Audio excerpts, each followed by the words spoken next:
Welcome to More Organised Less Clutter, a podcast to empower individuals and neurodivergent families with practical, realistic tools to create a more organised, sensory-friendly, clutter-free and intentional home that works with your lifestyle and brain, not against it. I'm Narelle King, a professional organiser and neurodivergent mum who understands the unique challenges of family life. I help people just like you simplify your space, build sustainable organisational systems, and create more breathing room physically and mentally.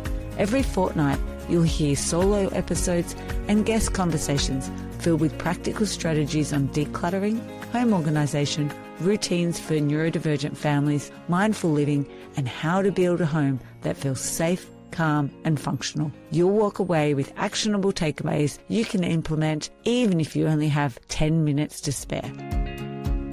Did you know that 90% of people say money affects their stress levels and nearly 60% of adults live paycheck to paycheck?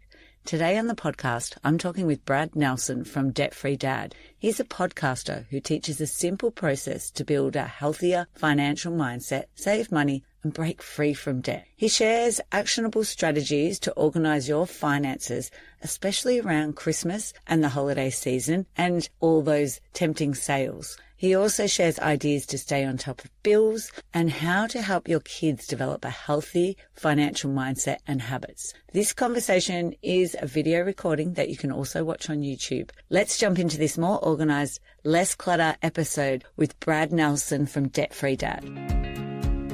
Today on More Organised, Less Clutter, I'm talking with Brad Nelson from Debt Free Dad. He's a podcaster who teaches a simple process to build a healthier financial mindset, save money, and also break free from debt. Today, though, he'll be helping you develop strategies to feel more in control of your money during the holiday period and Christmas. So welcome, Brad. Thank you so much. I'm excited to be here. I appreciate that. Oh, so thank you so much for making the time. I know it's difficult when we're in different sides of the world. Yeah, it's taken a little time, but we finally have made it here. I know, it's well worth it. That's good. So I'll do a little intro question. If you were a Ken doll, just to find out a bit about the things that you like to do outside of maybe work, what accessories would you come with? Oh my goodness. Probably some Legos. I love Legos. I'm a big adult kid when it comes to Lego. I love to be outside. I've been camping for many, many years. I do enjoy going camping and sometimes tent camping, but being outside with my kids. And honestly, as a single dad, I can tell you that's about as much time as I have right now. I really do. But between running my business, my podcast, I also work a couple part-time jobs just to kind of keep myself busy, and then my kids' schedule. There's not a lot more time. So, I fill it up with Lego. I also love, here in the United States, love NFL football. So I'm a big Green Bay Packer fan as well. So I'd say maybe a football too would be great. So then if I was coming over to you as a professional organizer, what area do you need organizing? Is it the Lego or is that looking amazing?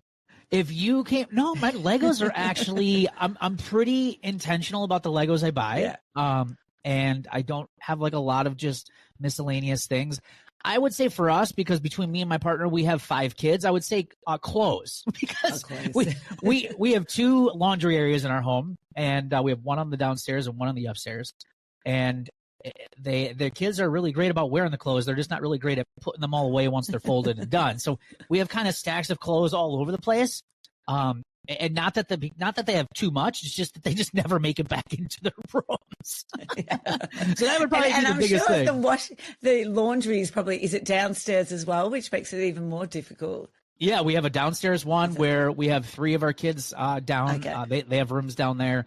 And then we have an upstairs one where, me and my partner are, and then we have 2 more kids up there. So yeah. we put a second one in downstairs, so we're not constantly running up and down the stairs. So we have one on each level, so it makes it a little bit easier. But still, with all the clothes and stuff, I would say that would probably be the number one area that we have kind of laying around a lot more often. Oh, beautiful. I know I love washing. That is probably my area that I actually love organizing, is putting systems into people's homes to help them manage washing. Yeah. So I wish you could come over. So what strengths do you bring to Debt Free Dad that make, your service and even your podcast really unique? Well, I think number one, it's because we've been there. We used to live with a lot of financial stress, credit cards, car payments. I've done a lot of dumb things with money, and throughout my entire 20 years, in my 20s, I should say. And then when I finally got into my early 30s, I had my first son, Noah, and it was at that point where I was just like, man, I really got to do this stuff different because, we kind of tell ourselves or trick our minds into thinking that as we get older, life gets easier, we'll make more money, things will be a lot less stressful. And the reality is that's not what was happening. I was actually getting myself more into debt, more into payments, more financial stress. And I just had this feeling of, I liked my job. I didn't love my job. I liked my job, but I also knew I'm like stuck in this salary and this payroll. And if I ever want to do anything different, I don't have the option to really do that unless I found someone that would be a lateral move over.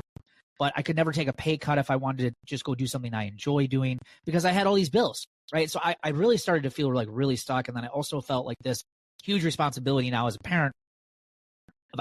I'm looking at him and I'm like, I'm ashamed about how I've managed my finances. I need to do better because I need to be a better role model for him and to show him how to do some of this stuff so he can be successful. Because in this day and age, in the world that we live in, and it's been like this for many, many, many, many years, it's real easy just to get yourself roped into living paycheck to paycheck for the rest of your life. And so I think from how we set ourselves apart is that we've been there, we've done it the way they say to do it, which is in debt. And we just didn't like that. And we got ourselves out of debt. I've been debt free now for more than 12 years. And I've helped thousands of people do it. And it really kind of just comes down to we're just a normal family. We don't live in some huge mansion. We don't drive super fancy cars. We don't, we're not doing this as super wealthy people. We're doing this normal everyday people. So if we can do it, a lot of other people out there can do it too. Yeah, so it's great when it comes from lived experience, isn't it? Because I think that really lands with people more so than if we're just giving advice and we don't actually know what they're actually going through. Yeah. Yeah. So what are some of the biggest mistakes you see from people making, maybe even around this period of time at Christmas time, trying to stay on top of their budget? Well, that's, I think, the big one is they don't usually have one. They Yes. don't really have that budget. They might have an idea of what they're following, but they're probably not really following it. So I would say from whether you're going into the holidays or whether you're just in a normal time of your life, not surrounded by the holidays, I think a lot of it just comes down to for me especially, my money was controlling me. My emotions were controlling me. I was really kind of flying by the seat of my pants and just kind of letting the wind take me wherever I was going to go. And I spent my money that way. And then I would always wonder, well, why don't I ever have any money? And that's because I wasn't being intentional. I wasn't being intentional with the direction of my life. I wasn't being intentional with, the goals that I wanted to reach. I was kind of following the crowd and listening to what the crowd said I should do, or listening to what marketing and advertising says I should have or buy, and it's easy to kind of get roped up into this, herd mentality of what everybody else is doing or what everyone's telling you to do. And the reality is that's going to lead you to a life of being broke and living with a lot of financial stress. And the same thing goes for the holidays. We're busy people. I'm a busy dad. It's easy to let the holidays sneak up on us, even though they're the same time every year. They don't change. It's the same time. But, as parents and even as, it's just easy just to forget it and not worry about it until it's here. And it's like, what are we going to do? Right. And then sadly, what a lot of us do is, we whip out the credit cards or do the buy now, pay later programs and some of those things that are out there now. And we wind up in the, new year with a lot more debt that we're facing and having to, struggle with how we're going to get that paid off, and that whole holiday hangover, so to speak. So I think they're both the same. It comes down to really just a lack of preparation and really being intentional with your finances and really paying attention to them. And it's a slippery slope because sometimes when we talk about it, we can sometimes make it feel like, well, your finances are the most important thing in your life. And they aren't. They're not the most important.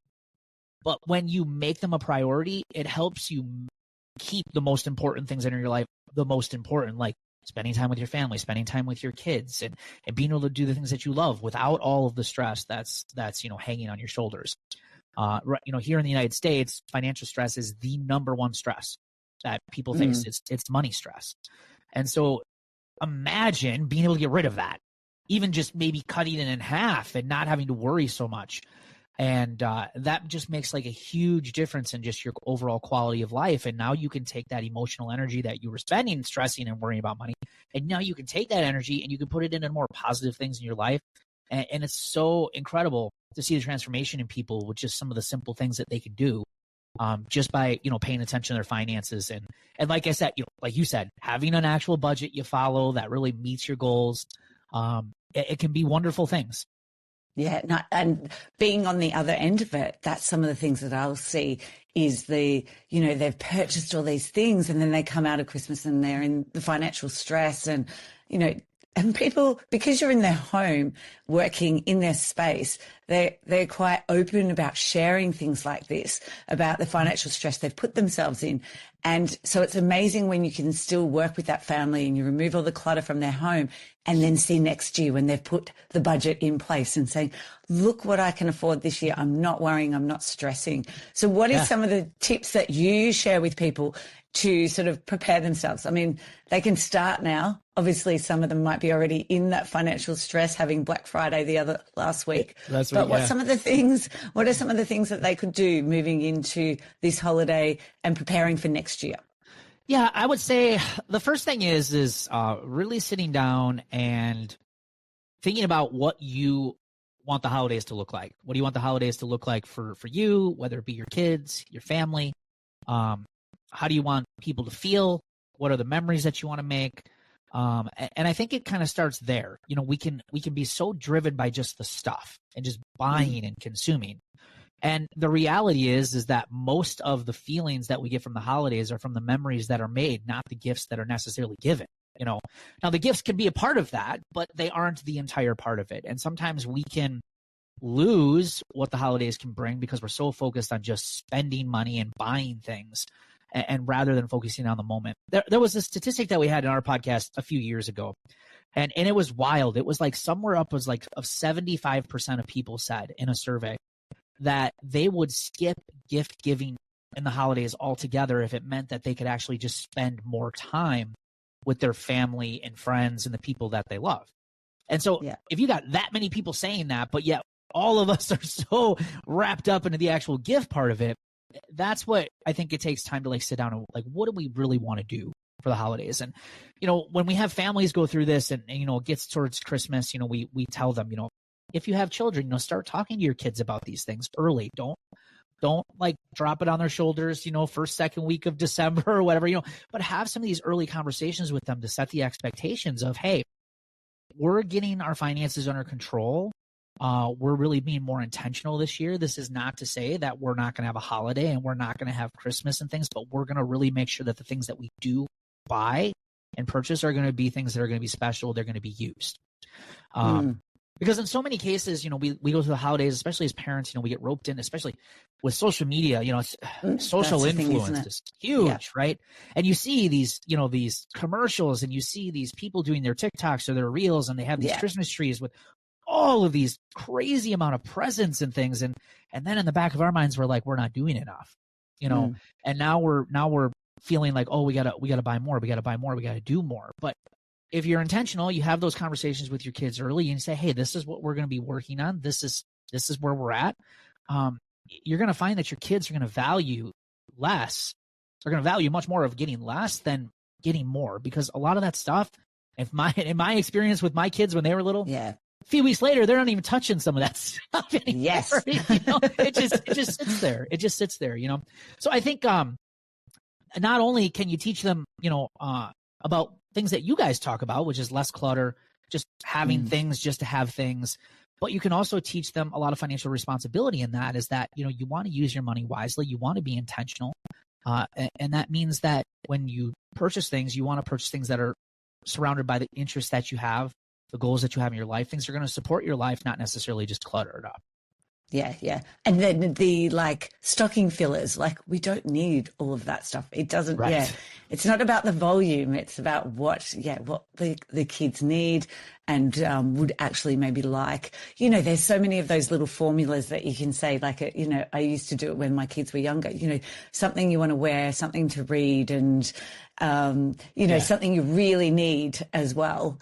And even just down to little things that, you know, we're going into the school year. So it's like, do they need another lunchbox? Do they need another drink bottle? Things that they're actually going to be using rather than just something to fill up the stocking. Right. That's one of the things, man, for me as a parent is I can feel, at least back in the day, not anymore, but the stress after the holidays were over is like, where are we going to put all this stuff now? Oh my gosh. And it's just like, and some of it, you know, it would sit in a corner for a week or two before we found a place for it. And it's like, So less is definitely more. Oh, look, I work with families where they'll put it in a box and it goes into the shed and or the garage, and they haven't even touched it for 6 months of the year because they had nowhere to put it. So that is one of the biggest things, like right now. Referrals are really hot because everyone wants to get their house organized and get things removed before Christmas. Right. To make space for whatever else they're bringing into their home. Yeah, absolutely. It's such a huge thing, that I think people are becoming a little bit more aware of, aren't they? Yeah, for sure. Yeah, I think, and I think it goes hand in hand with your finances, is that, you know. Oh, definitely. Man, so many people that go through our program and they work on the stuff that we talk about, they naturally then get into this whole, how can we declutter our house? Because we're realizing, yes, I'm looking at my closets, I'm looking in my attic, I'm looking in my basement, I'm looking in my garage, I'm looking at all these areas, and there's so much stuff here that we haven't touched. You know, I would say probably, you know, of all the things that you own, you're probably only utilizing maybe 20% of them, and the other 80%, you know, a lot of it just sits there and doesn't get used. Yeah. And it's then also trying to change people's mindset around letting it go because of the money they've purchased, like spent on that object. And then, you know, if you went to sell it secondhand, it's not worth the same amount unless there's someone out there who really wants that particular object. Right. So, that's probably another area that I feel that both your work and my work joins together really well, around, changing your mindset around what you've spent on something and what it's actually now worth as well, which then makes people think more about when they go to purchase something in the future. Yeah, absolutely. And I think as you work on your habits, you work on your behaviors, you work on your goals, I like to always call it like a buying filter. I think you start to naturally build this buying filter. And when you look at something in the store, you look at something during the holidays, and now you're going into it with more of an intentional plan. It's easy to say, is this going to help us get closer to what we're looking to do, or is this going to help push us further away? And it becomes a lot easier to say no to things and not let that emotion of like, oh, I've got to have this because it's on sale, or they're telling me I need it, or whatever it might be. It's a lot easier to guard against a lot of that emotional, I like to call it warfare almost, that they're using against you, because they do. They really use it against you to get you to buy things. But that buying filter, once you become more intentional, becomes more and more powerful and helps you battle against a lot of that. Yeah. So what are some of the things that you suggest to parents to help support their children in developing like healthy financial mindsets? Yeah, I think the biggest thing you can do is do it for yourself. I think there's no better, there's just no better way to show your kids how to do it is just do it, and they'll see you do it. They'll see you being intentional with having a budget, or, when you're going to the store and they say, hey, can I get this? And we say, hey, we don't use the words no because we're broke or we don't have any money. Yeah. No, we say things like, no, that's not in our plan this month. We're working on some other things. It's not to say that we can't ever get this, but let's figure out a way to be able to get this. Or maybe you figure out a way of how you can earn or buy whatever it is. And so just by leading by example, I think you can definitely show them a lot of this stuff. The other thing I think, you can start with your kids is when they start making an income. If you have teenagers that begin working, I think sitting down and making a very simple budget and savings plan, like, hey, when you get paid, you are going to put X amount of dollars in your savings, and you're going to use X amount of dollars for things like your expenses or hanging out with your friends or going to the movies. And then you're going to use X amount of dollars for, future things that are going to be coming up. Like, hey, if you're going to, buy birthday presents for people or Christmas or whatever, start putting money away, and you can start teaching them how to plan for future expenses and things that are coming down the pipeline, rather than what a lot of us are taught at 18, 19, 20 years old is, well, that's what credit cards are for. No, not necessarily. Credit cards are for people who haven't planned, sadly. And that was me many, many years ago. I had a lot of credit card debt. And, but you can teach your kids on how to be intentional with their budgeting. And it's not just about budgeting for like right now, but it's also looking towards the future, because there are going to be things that are going to come up that you're going to want to do as well. So I think once you sit down and start working with your kids on some of this stuff, they naturally are going to start building those habits right away, and then being able to take those into their early adulthood and start using that as they become adults and really getting out into the world and living their life. The other side of this too, I strongly recommend start talking to them about investing and putting money in towards, like future. Talk to them about compound interest and the power of compound interest. And compound interest is an amazing mathematical explosion that can happen for you in your life. But the secret is getting started as early as you possibly can, because the longer you do it, the better it gets for you. So I think this is one of the things that I wish parents would definitely sit down and teach their kids is get out an investment calculator, get out a retirement type calculator, and look at, hey, if you started just putting this amount of money away right now, even if it's a small amount, look how it could grow over time, and getting them in that habit of creating that habit of saving, and especially for long-term savings plans, and looking at things like towards retirement, or maybe they want to open a business one time. And, again, they can start building some of that money now. And again, with just very, very small amounts. Yeah, they're fantastic tips. And I know my daughter's at that age and has a part-time job now and is saving for the car. And for 12 months, it's amazing how much she's put aside out of her pay, and how she's motivated by it though, too, by seeing that amount, going, oh, look how much I've saved for a car in 2 years' time when she can get her license. So yeah, I definitely think that's a great tip for parents to do and encourage their kids. Yeah. Savings is huge, I think. Yeah. I mean, even just for the thought of peace of mind and less stress, having an emergency fund put away, because, and teaching your kids, hey, life is not, every day is not going to be a Disneyland day. It's not going to be the sun is out every day. You're going to go through things in your life that aren't fun, that aren't easy. And honestly, in some cases, sadly, for an extended period of time. So looking at savings as something that's going to be kind of like a financial hug to you in the future. Hey, I planned for this. I knew one day this bad thing was going to show up on my doorstep, but I'm prepared. And now you can fight the thing that has shown up rather than having to fight your finances and the thing at the same time. So I think, really showing your kids not just to save for buying, but also to save for those rainy days that we know are coming too. Oh, that's beautiful. I like that financial hug. That's really, really good little quote. So one tip then that you could give people to catch up on their bills, especially now, coming out of Christmas, if they have got themselves into debt, what's something that they can do to catch up on those? What's your advice? Yeah, I mean, I think the first thing is awareness. If you're someone who's close or you are behind on bills, missing some payments here and there, I would suggest sitting down and getting started with the basics. I would look at the last 3 to 6 months of your expenses. For a lot of people, a lot of us don't go back and do that. And for a lot of people who do, they are amazed at how much money they actually do have and where it is actually going. I wouldn't say amazed. Sometimes they are very disgusted with themselves because they realize yikes, we actually do have money to get ourselves to a better place and to get caught up on bills. So we're spending a lot of money. We have a lot of holes in our bucket, right? And we got to start figuring out where we can patch those up. So that's step number one, because in a lot of cases, and everyone's situation is different, but if you're just a little bit behind in a lot of cases, just this step alone can really help you get caught up pretty quickly once you become aware of what's going on.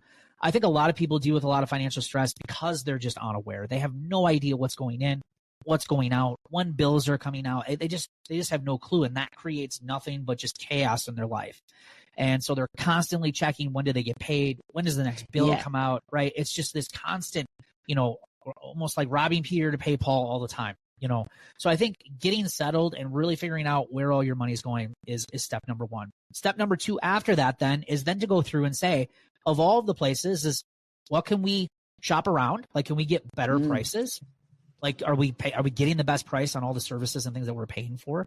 What are some things that we are going to keep? Because I think keeping some things are okay. You don't want to definitely go scorched earth where your life is miserable and you have nothing. And then number 3 is, what are the things that you're going to get rid of? What are the things that, again, when you use that buying filter mentality of, what are the things that aren't getting us to where we want to go? And then it's easy just to say, we're getting rid of these things, at least for right now. And sometimes this can create that scarcity mindset of, oh, well, kind of like a diet. If I want to go on a diet, or if I want to get healthy, I can't have the fun foods or eat the things that I want. And we kind of have that same mentality when it comes to our finances too, is like, if I want to get out of debt, or if I want to improve my finances, I can never have fun again. That's not true. Right? It's just not. You work hard for your money. You should enjoy your money. You should have fun. We only live once, right? I'm a big fan of that, but you also have to do it responsibly. So one of the things that I always tell people is, when you look to cut things, don't say we have to cut this out for the rest of our lives. Say we're making short-term sacrifices right now, and when things improve, we can get these things back if we want to.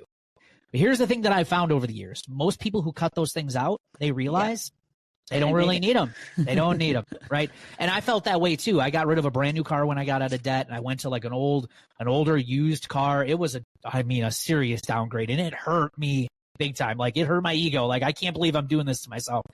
But you want to know what? I still drive an old car today because it's amazing having that extra money every single month, what it did for my finances, my financial life, and just my overall stress. And I realized, like, it's just not worth it.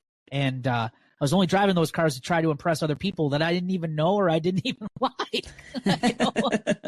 So look at all of your expenses, where you're going. Again, what you can shop, what you're going to keep, and then what you're going to get rid of.